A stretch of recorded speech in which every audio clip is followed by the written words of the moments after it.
Throughout the film Anora, there are these shots where she's framed by a window. The imagery is carefully constructed with color, with movement, with position, that there is some kind of lyrical quality to these shots that suggest it's telling something more than what we see on the surface. Anora was finally released in Japan in February of 2025. It's a really surprising film. Anora, written and directed, that is, by Sean Baker. It's a strange film because, as far as the written part of the main character, Anora, we don't really get too much about her, like a backstory and hints of why she does or why she did the things she did, but nonetheless, she's a really relatable character, and for many of us, I'm sure, a very familiar character from people we know in our own lives. And also, she represents something for any of us who wants to realize a fairy tale dream to escape whatever nightmares we've lived in the past. And after watching it 3 times, I came to a conclusion that what could really bring out this idea of how successful the film had become is because of the shots, which seem to be a pattern throughout the film, of Anora being framed by a window. There's this first window when Anora sits, eyes closed, riding the train back home after work. The window is behind her. The view we see from the window is set ablaze by the sun rising early in the morning. Her workday is finished when most would just be beginning their working day. With her back to the window, we see the world as it is, or the world of the film as it is, with this juxtaposition of the dark morning clouds and the fiery morning sunlight as well. This world that we're going to see in the film Anora has this contrast of metaphoric and actual physical light and dark. And then there's the second window when Anora visits Ivan at his family's home in the US. She's wearing a form-fitting sky blue dress, looking at a wide view of a river. It's a breathtaking view, but as in many things in the world of Anora, it's not exactly a picture-perfect fairy tale view. The sky is overcast and she appears isolated from everything else out there beyond the view of the window. In the second window, she's entered a world that offers a grand view of what's possible. But it's maybe not so much a window, but also an invisible wall is always, placed in between her and actually realizing her hopes and her dreams. This world that Anora lives in the film is not a fairy tale, but a canvas of both light and dark.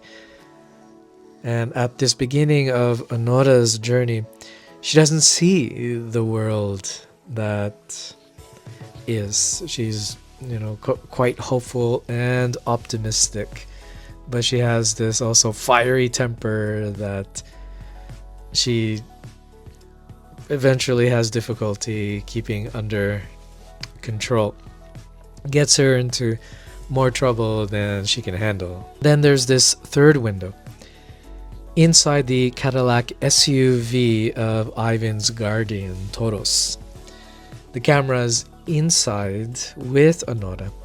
The city lights outside in the background in various different shapes of bokeh. Some oval shape, some circular shape, and some, when she gets closer to finding where Ivan had run off to, bokeh shaped in diamonds. In this third window, there's no view, like the second window, where the second window gives us a view of what is material. The third window reminds us of what is immaterial. At least that's how I'd like to read that scene, because the director, Sean Baker, gave it quite a length of time just seeing her in this position by the car window. In the first act, the Pretty Woman act, we see Anora's fantasies of wealth, luxury, power, acceptance. In the second act, what I like to call the Adventures in Babysitting act, we get a hint of what could possibly be another fantasy, a dream she hopes to come true, but by invisible forces just as invisible as gravity and magnetism. Its influence is clearly felt. The influence of social prejudices and expectations, and as well as her lack of self-awareness. In this canvas of the third window, the view of the nighttime darkness with passing lights, a reflection of Anora's dream to be beyond definition, especially those condemning her to a life sentence with little sympathy, empathy, or even investigation as to why she chose the life that she was living. And next, in the fourth window, Ivan's parents have retrieved him and returned him to Russia, leaving both Anora and the US behind. Anora has been allowed one last night in their house in the United States, the one that represented her Cinderella dreams. She takes one more look through the window after waking up in the morning, and this time the snow is falling outside, somewhat erasing everything in view, especially that view the first time she looked out of the window. This time the bokeh is not in lights, but of glimpses through the spaces between the falling snow. People's opinions of Anora throughout the film and the work she does don't actually see it for what it still is. It's, like they say, the oldest profession in human history. And it's part of all economies throughout the generations, especially the economy that has recently been replaced by technology. That economy being the muscle economy. When things were built by actual people using their bodies to create civilization. That economy is disappearing and taking a valuable part of ourselves with it.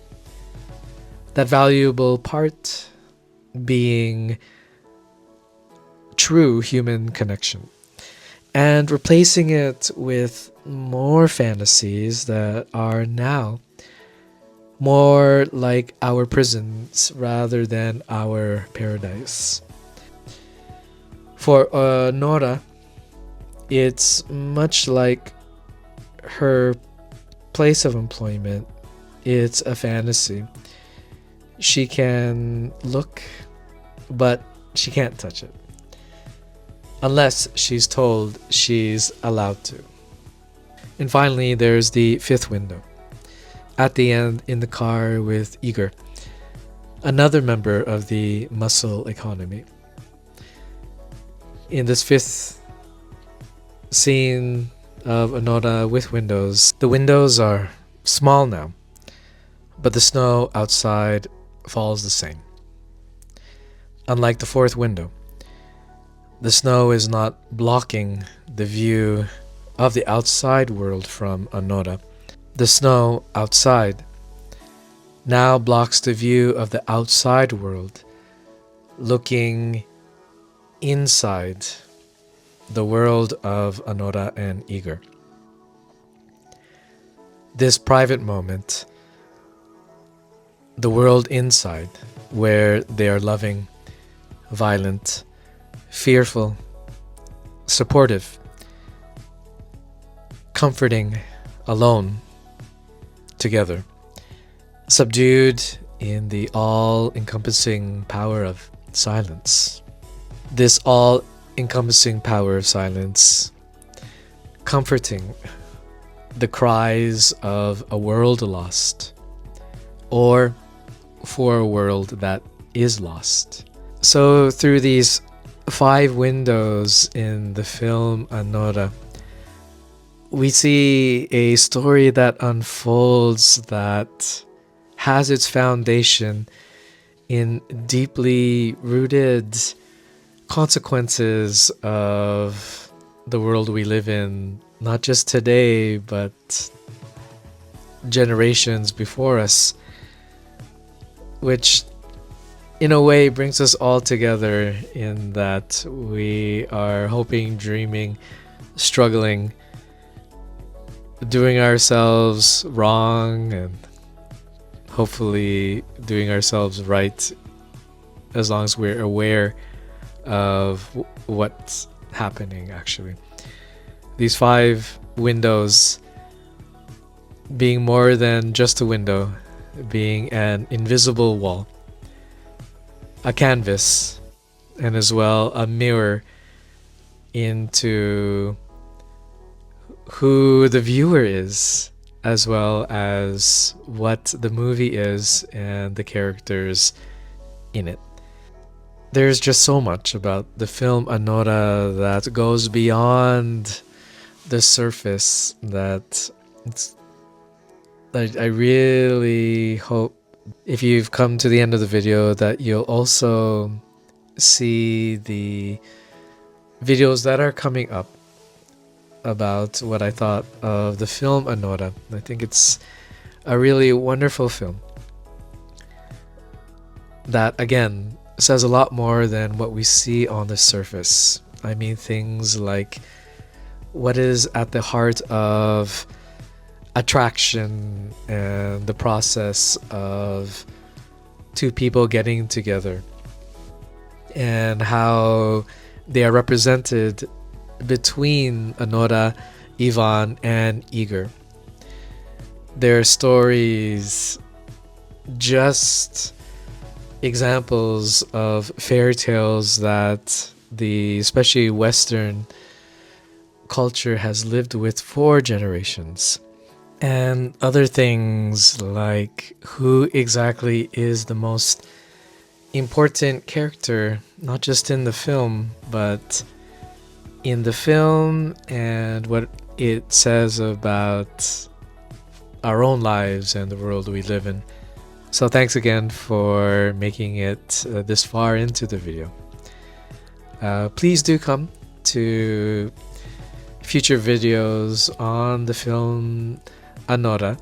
I think there's some good ideas that we can discuss together, hopefully. I'd like to get your ideas on it. In any case, thanks again, and catch you in the next one.